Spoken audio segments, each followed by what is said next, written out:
Freedom isn't the ability to do what you want. It's the ability to do what you need in order to create a better life for yourself. So the thing is, everyone thinks that freedom means no rules, no limits, right? Do whatever you want. Today, I'm going to tell you why that's probably the biggest lie that we've been told, and why I'm going to use my parole conditions to prove it. Okay, so first, there's that lie about freedom. Now, again, we all believe that same lie, the one that freedom equals no rules, no restrictions, no one telling you what to do. Look around, though. I want you to look at the guys with total freedom. Would you say they're in a good place? Probably not. No, they're drowning. They're drowning in alcohol, porn, video games, food addiction, drug addiction. No structure, no purpose, just options, right? That's freedom. When stressed, we will usually need a form of self-care, but rarely are we ever going to pick the right form of self-care, right? So stress is high. Oh, I'm really stressed. I need to take care of myself. Well, then here's where, with too much freedom, we're going to pick those wrong things, right? We're going to pick our vices. Having every option available, it doesn't make you free. It paralyzes you. And you end up picking the worst ones because we don't have a filter to run the wrong ones through and be like, yeah, I shouldn't turn to that. That's a bad choice, right? We just go to what feels right, what feels good, and what's easiest, right? That's not freedom. That is literally a prison that you've built yourself, right? A self-imposed prison. I talk about that all the time. So the guys with the most freedom are actually the ones doing the least with their lives. Think about that, right? Be honest.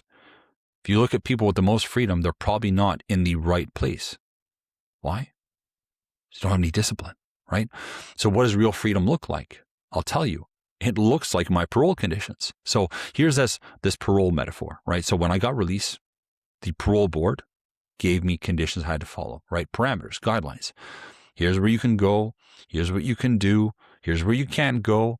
Here's the people you can or can't associate with. Mostly that's anyone that's, got a criminal record or maybe actively involved in crime, right? Makes sense, right? Here's when you do your check-in. This is when you go see your parole officer. And one of the things for my conditions, because I'm serving life in prison, is I've basically got to stay within a 50-kilometer radius of where I live. Now, most people would think that that's not freedom. You're still locked up. Bro, that sucks, right? I hear that all the time. Oh my God, that sucks. But those conditions, they allowed me to have a form of freedom back. Now, sure, it's different than your freedom, but it's better than being locked in a 6x8 cell, right? Full of concrete, right? A steel bed to sleep on. It's a thin mattress, but right, you get it. These conditions, they protect my freedom. They ensure that I don't go back into prison. Now, your discipline, it works the same way, right? The rules you set for yourself, the boundaries, the non-negotiables, those are your parole conditions, right? No drinking on weeknights. Really trying to minimize. For myself, I encourage and I implore my clients to eliminate alcohol. Why? Now, look, I'm not saying alcohol is the root of all evil, but most likely, if you're turning to me for help, alcohol probably is one of the contributing factors to where you are right now. So to keep something like that in is probably not a good choice, right? So it could be, again, no alcohol. Get your gym in as early as you can. Usually when someone's trying to build a new routine, win the mornings, right? Get your exercise done first thing. No phone in bed, right? Eliminate doom scrolling. Get a book instead, right? Whatever your version is, those aren't restrictions. These are guardrails. So I had to isolate myself from unhealthy environments that could mess up my progress while I was incarcerated. So the thing is, sometimes it's lonely. When you're rebuilding who you are, when you're creating this new identity, a lot of the time it's going to be done behind closed doors, and you're going to have to walk away from the wrong people. You're going to have a lot of goodbyes. And that principle, it carries over into the outside world. You have to protect what you're building at all costs. So discipline, you have to understand, it's not your punishment. Like I said, it's your parole officer. It keeps you from going back to the version of yourself that you're trying to leave behind. Now, let me talk about why most guys actually resist this, why the word discipline makes most grown-ass men feel a little uncomfortable. Okay, so vices and escape routes. Now, talked about them earlier, right? So we pick up coping mechanisms because we don't want to face what's actually going on. The reality, whether it's the present reality or the past reality, right? Our regret, the things we've done wrong, where we've failed, or maybe even what could happen tomorrow, right? So drugs, drinking, gaming. And again, I've got there's nothing inherently wrong with gaming. I love playing video games. It's about balance. So we're talking about people that need to escape reality, right? Scrolling, whatever you think it is, right? That's not freedom. That's hiding. And you know it. I really want you to think about it. Right? When people are like, oh, I'm just drinking with my boys. I'm just drinking to relax. You're drinking to maybe unwind, right? Maybe that's what you're saying. You're doing it to escape, right? I mean, so often I watched while I was incarcerated people who were taking Alcoholics Anonymous. Great program. The problem is now you've given up one vice, right? Alcohol. Same with Narcotics Anonymous. You give up one vice. What happens? Well, you need to replace it with something else. So most of them end up replacing it with food or caffeine.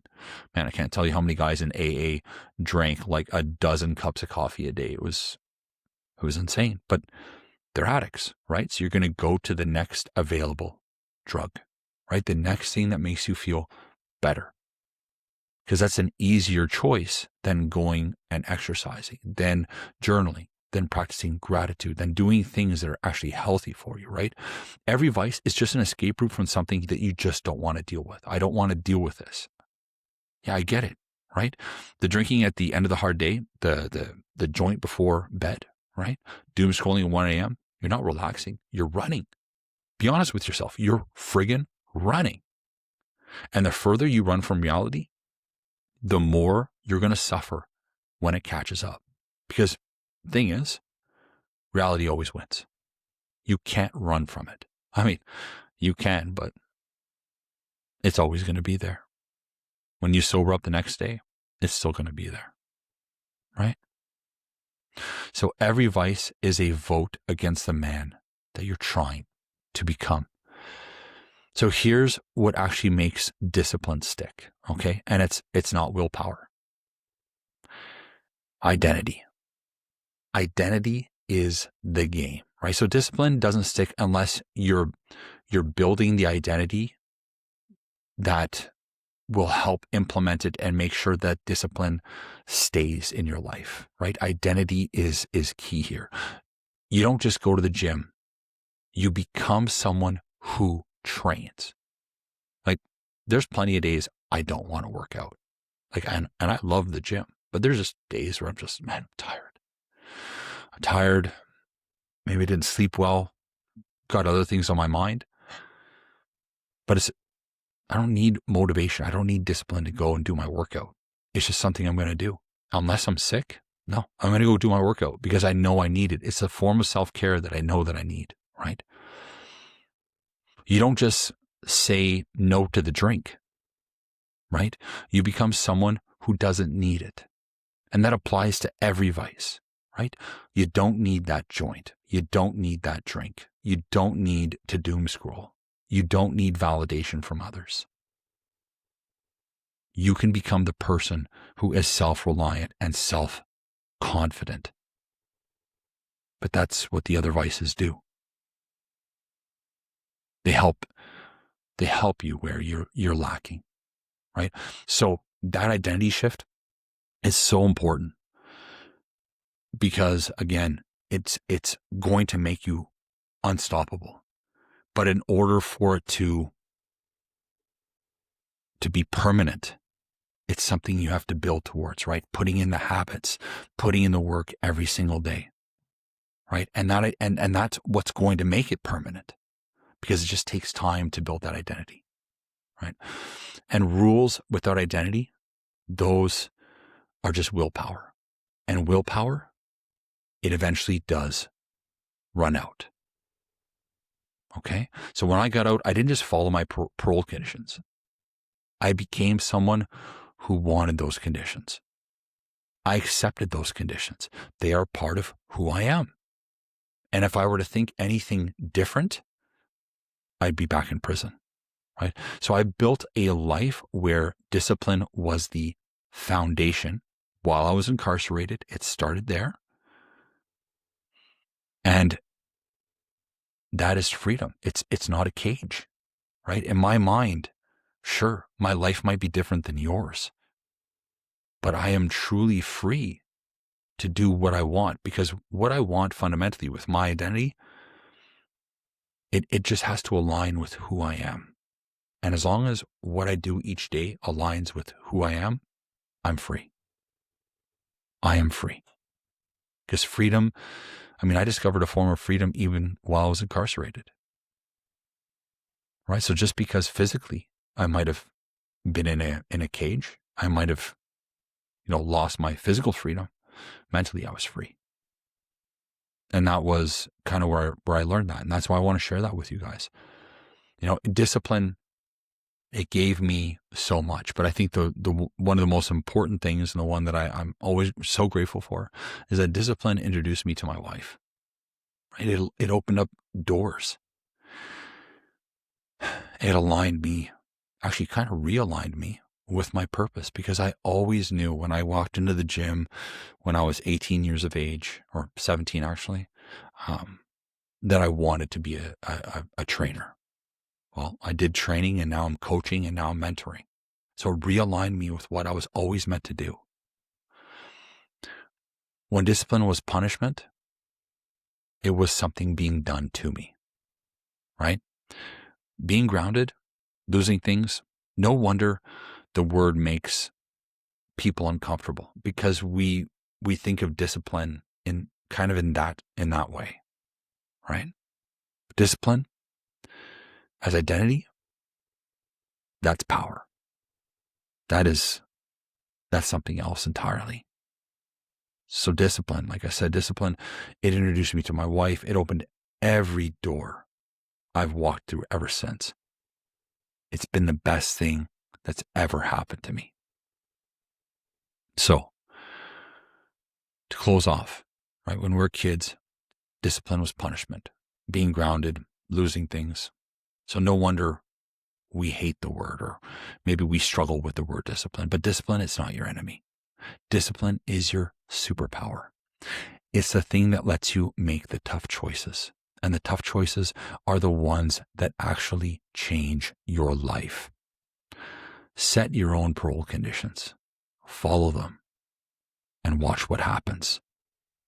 So if this message today, this is my first solo podcast. So I hope you guys like the format. Jade, don't worry, you'll be coming back. This is just something I wanted to try out. So if this message hits you, please share with someone you know who needs to hear it. One person you know that might need to hear this message. So thank you for tuning in today. Until the next time.